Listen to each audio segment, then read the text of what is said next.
both earners, good incomes and everything, and we don't have money. We're living paycheck to paycheck. Last year, my rent was $925. I just opened up this letter, and it says your new rent amount is $2,300 starting on the 1st. No upgrades, no renovations. They didn't even add a washer and a dryer. Did you know that Jeff Bezos has 25 bathrooms and 5 living rooms? And that's just in one of his mansions. Yet, in the richest country on earth, nearly 60% of Americans are one crisis away from homelessness. People are skipping meals and drowning in debt, while the blood-sucking corporatocracy expects us to smile through the price gouging. The cost of living has exploded, but wages are stuck in the past. This isn't just bad luck. It's a system designed to squeeze the working class until there's nothing left. Today, we're looking at what survival in the US really looks like when you're not a billionaire. But before we do that, please take a second to help the channel by liking this video and subscribing. Yo, what in the actual is going on out here in Cali, man? Last year, my rent was $925. I just opened up this letter, and it says your new rent amount is $2,300 starting on the 1st. No upgrades, no renovations.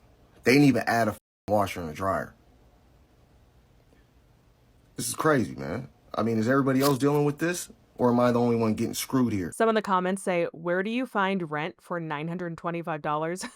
I thought the same thing. My electric bills tripled, water bill double or more. It's all ridiculous, and property taxes are extortion. One of the comments from you guys on a previous video said, in the early 2000s, I had my own 2-bedroom apartment, a car payment, went out multiple nights a week, 0 credit card debt, and afforded my entire life on my $13 an hour secretary job. I can't even imagine. $17.33. That's how much I paid today for this coffee.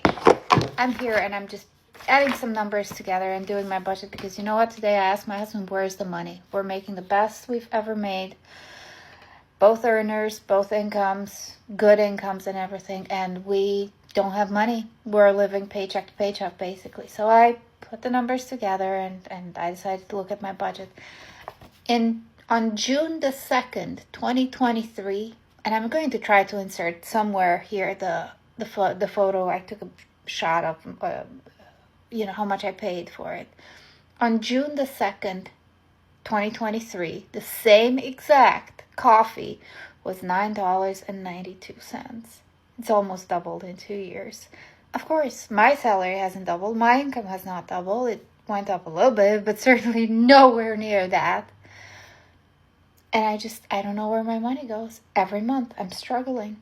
So her coffee almost doubled in 2 years. That's just one food item. And you know, with shrinkflation being a real thing, there's probably less coffee inside the can. So many people are saying, I'm earning so much more, and yet I feel poorer than I've ever been. And that's because of price gouging and tariffs. One comment says, I stopped buying snacks and I have 2 kids because why is a bag of chips $7? I'll just buy 2 potatoes for $1.50. I don't shop the middle aisles and 2 bags of groceries are $100. Coffee roaster here. The US does not have the climate to grow coffee beans. It has been grown in California and Hawaii, but not nearly on the scale required. Nearly all is imported. And now with tariffs. Tariffs gave corporations reasons to gouge the hell out of the American people. The middle class taxes and the tariffs that are passed down to the American people will help pay for the billionaire tax cuts. Another subscriber commented on a previous video of mine and said, I actually scrolled back in my Amazon purchases a couple weeks ago,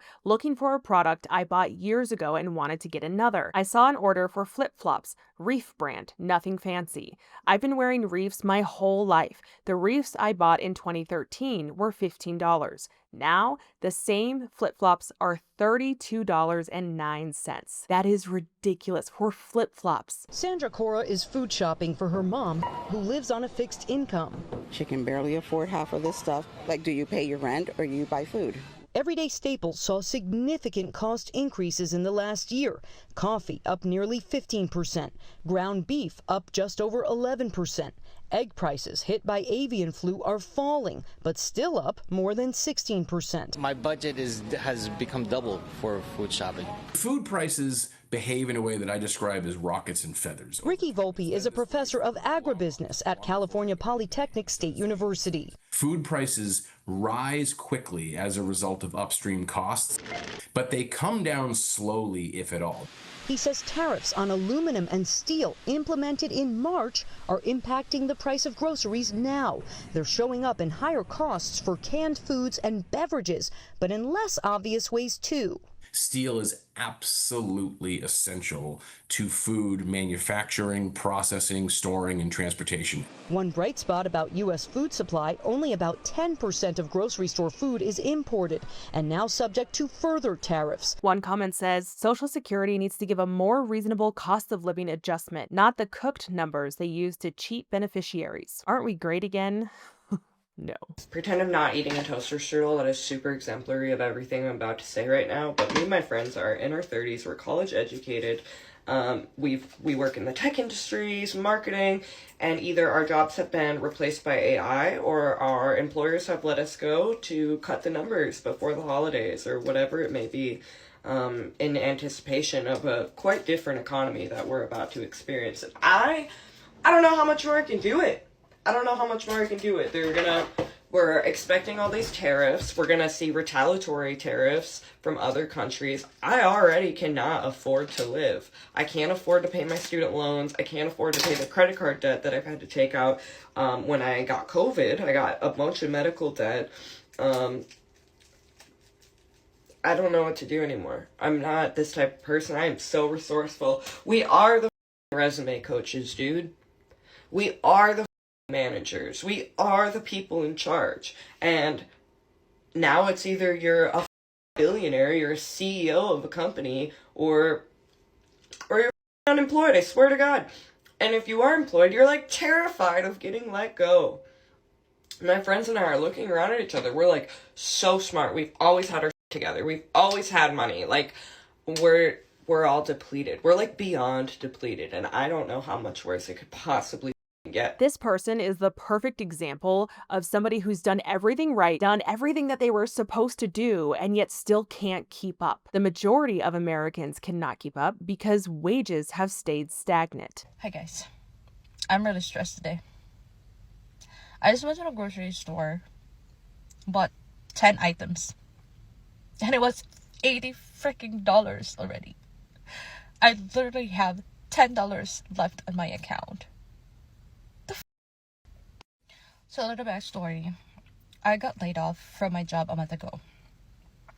And I've been applying for jobs months before I got laid off. Sent out hundreds of resumes already.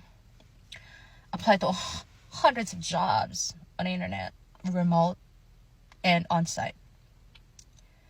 Tailored my resume to every position that I applied using ChatGPT. Went to only a few interviews. And still nothing. Like, what the f is going on with America right now? Like, it's so freaking hard to live here. Like, I'm gonna stay positive. I'm gonna keep applying for jobs. I'm gonna keep showing up. But man, my bills are not going to wait. Some of the comments say, the struggle is real. Been applying for 7 months now. Keep your head up, you got this. As a single mom in the San Francisco Bay Area, I can't even afford a place for my son and I. I'm lucky to have my parents' support, but they won't be around to help forever. What is this life? This is not the life we were meant to live at all. The world has become so monetized and evil. Your rent has gone up, and if you looked on Zillow recently for relief, you've probably been bummed out. Got a bad case of the I can never move agains. You're not imagining it. A study finds that for the first time ever, rent is unaffordable for half of all U.S. renters. The study from Harvard finds rents went way up during COVID. Half of renters paying more than 30% of their income on rent. 25% of people pay more than 50% of their income on rent. The study author told NPR, even though rents have started to come down in some expensive areas, people most in need are not seeing a lot of relief. She says new apartments on average are more than $1,400 a month. Now remember, this is nationwide. She adds that millions of low-cost apartments have been wiped off the market. Average cost for an apartment in LA County is $2,700 a month, although that is down about $300 since last year. It is still nearly twice the national average. What's a young college graduate to do? Stay home. Yeah. Live at home. I guess so. Yeah. ADU Build in the a nest back. egg. I mean, Yeah. But this should be no surprise because everything has Yeah. gone up. Everything is super expensive. And with that, you ask a landlord how much it costs them to get a sink fixed, Yeah. to get, Sure. the apartment Yeah. re-cleaned and painted. Everything is through the roof. Learn how to do it yourself. yeah. There you go. Especially if you're a homeowner. Yes. Yeah. Unreal. Oh, here we go, defending the landlords. Give me a break. And then they act like just every college grad has the opportunity to move back home with their parents. That's a privilege that not everybody has. Some of the comments say, everything is just going up in general, except our wages. Everything went up for absolutely no reason, but the billionaires and government get richer. They need to pass a bill that puts a cap on the amount a landlord and complexes can charge for rent. Please, I cannot live with my family for the entirety of my 20s. These are supposed to be my years. These news anchors don't understand the struggle because of their job. That's what I'm saying. The fact that they were laughing at the end was just like so insensitive, and then defending the landlords, just give me a break. All of you parents that's 40 and over, stop comparing our generation to this new generation. It ain't the same. In 2001, I got my very first apartment. It was a 2-bedroom. It had radiant heat. It had an old window unit in the living room, and all of the windows in the apartment crank. And what I mean by crank, you ever see an old car, and in order to get the windows down, you had to spin the spindle? Yeah. It was $650, and I loved it because in 2001, I felt like I was getting what I was paying for.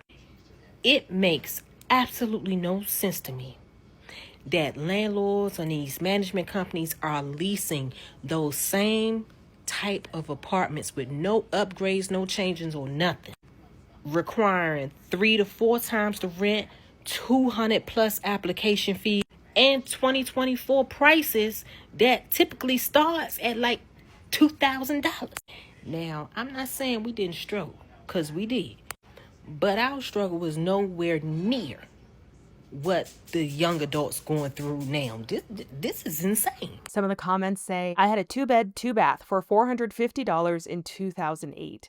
I can't even imagine. I was born in 2002. My first rent was $1,500. My mom, I was your age, on my own, 3 kids and a husband, and had a car plus insurance. Me, ma'am, I can't even afford to breathe.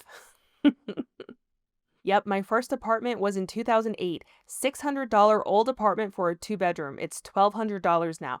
Nothing is different about it but the door paint and the job hunt process. You no longer go to a place and speak to a manager/HR personnel. Now everything is online and probably not even handled at the same place. If you lived through that when you could just walk into a place of employment and look professional, look nice, have your resume and cover letter ready, and ask to speak to the hiring manager, oh my gosh, those were really the good old days. Now, AI is going through resumes. It's just a mess. Don't get me wrong, I love being single and I love living alone. It's great, it's fantastic, but it's expensive. I just spent $600 on brakes on my car, just on the front part of the car, because I couldn't afford all 4 brakes and axles and rotors and whatever the And then now I just paid my car payment, which is $500. So I just blew $1,100 in like 3 hours. And it wasn't even like fun, you know? Sorry, it's just so overwhelming. Like, you work and you work and you work and you work and you work and you work. And it's just to pay off like your basic necessities.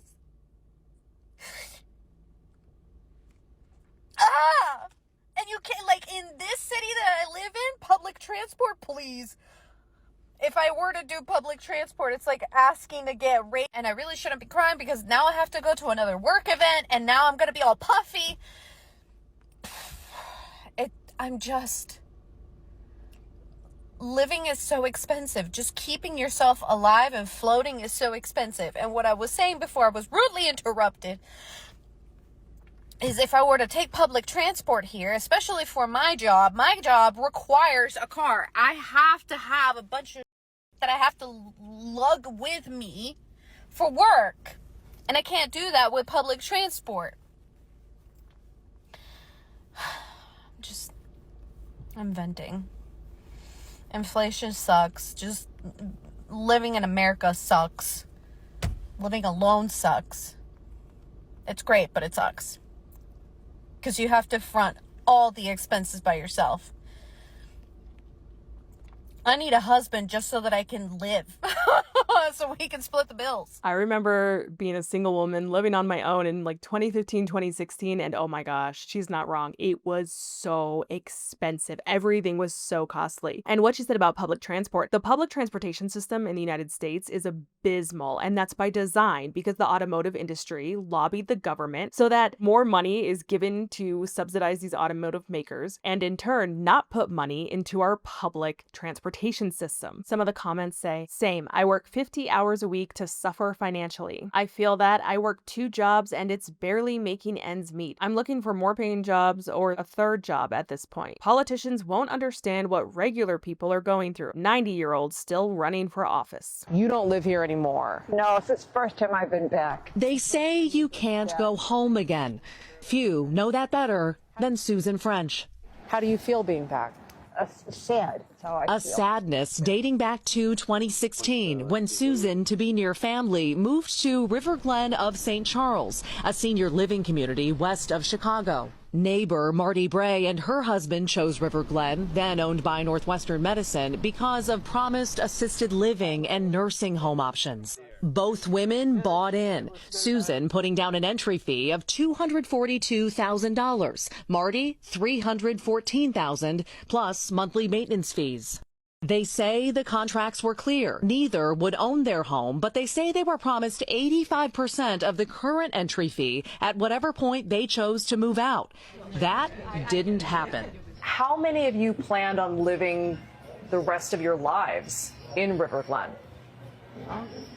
All of you. Meet the Glen girls. How many of you lost money leaving River Glen?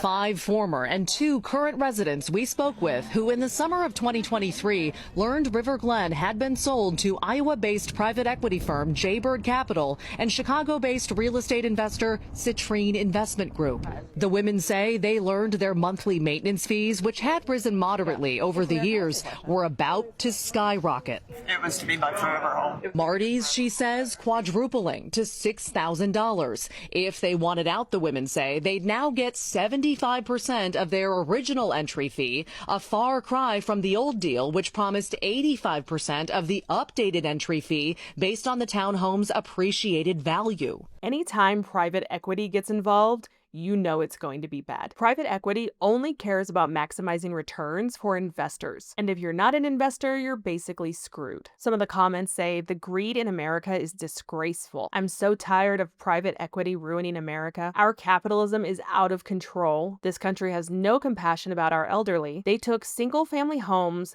then funeral homes, now senior living facilities, anything to gain control of pricing for their greed. And that's exactly what it is, greed. And to end things on a lighter note. Are you here for the new job at McDonald's? Yes, sir, baby, that's me. Ready for the first day on the job. Let's go. All right, not so fast, partner. We still gotta ask you some questions. So, have you ever worked at a McDonald's before? No, I haven't. Okay. Why? I don't know. You realize you've had to work at McDonald's for at least 5 years to work at McDonald's, right? But it says on Indeed that this is an entry-level position. Yeah, it doesn't matter. It's a requirement. Okay, dare I ask if I need any other requirements? Oh, you most certainly do. You need your PhD in aerospace engineering. You need to pass the bar exam. You need to be fluent in at least 25 different languages. You need to have graduated from Harvard, Yale, Princeton, MIT, and Stanford. You need your commercial pilot license. You need to have had a perfect March Madness bracket for at least 3 years in a row. And last but not least, we need your high school diploma. Okay, I think I'll just stick to being unemployed. I think so many of us are done with obnoxious job requirements. And that's going to do it for this video. Thank you so much for watching. I hope that you'll check out one of these videos on screen or both, and I will see you in the next video. Bye.